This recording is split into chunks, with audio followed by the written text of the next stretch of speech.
ഇന്ത്യയിലെ ഏറ്റവും പഴയ ഹൈക്കോടതിയാണ് കൽക്കട്ട ഹൈക്കോടതി. ഈ കോടതിക്ക് വെസ്റ്റ് ബംഗാളിലും ആൻഡമാൻ ആൻഡ് നിക്കോബാർ ഐലൻഡ്സിലും അധികാരപരിധിയുണ്ട്. 1862 ജൂൺ 26-ന് ക്വീൻ വിക്ടോറിയ അനുവദിച്ച ലെറ്റേഴ്സ് പേറ്റന്റ് വഴി പ്രസിഡൻസി ടൗണുകളിൽ 3 ഹൈക്കോടതികളാണ് സ്ഥാപിച്ചത്. അതിൽ ഒരെണ്ണമാണ് കൽക്കട്ട ഹൈക്കോടതി. 1862 ജൂലൈ 1-ന് ഹൈക്കോർട്ട് ഓഫ് ജുഡിക്കേച്ചറായി ഫോർട്ട് വില്യംസിലാണ് ഈ കോടതി സ്ഥാപിച്ചത്.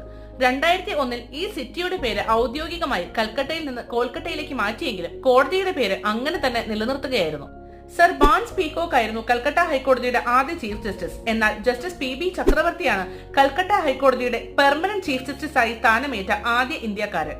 കോടതി സ്ഥാപിതമായി 10 വർഷത്തിനു ശേഷം 1872-ലാണ് ഇതിന്റെ കെട്ടിടം നിർമ്മിക്കുന്നത്. അന്നത്തെ സർക്കാർ വാസ്തുശില്പിയായ വാൾട്ടർ ഗ്രാൻവില്ലയാണ് ഈ കെട്ടിടം ഡിസൈൻ ചെയ്തിരിക്കുന്നത്. 13-ാം നൂറ്റാണ്ടിലെ ബെൽജിയത്തിലെ യപ്രസിലെ ക്ലോത്ത് ഹാളിന്റെ മാതൃകയിലാണ് ഈ കെട്ടിടം നിർമ്മിച്ചിരിക്കുന്നത്.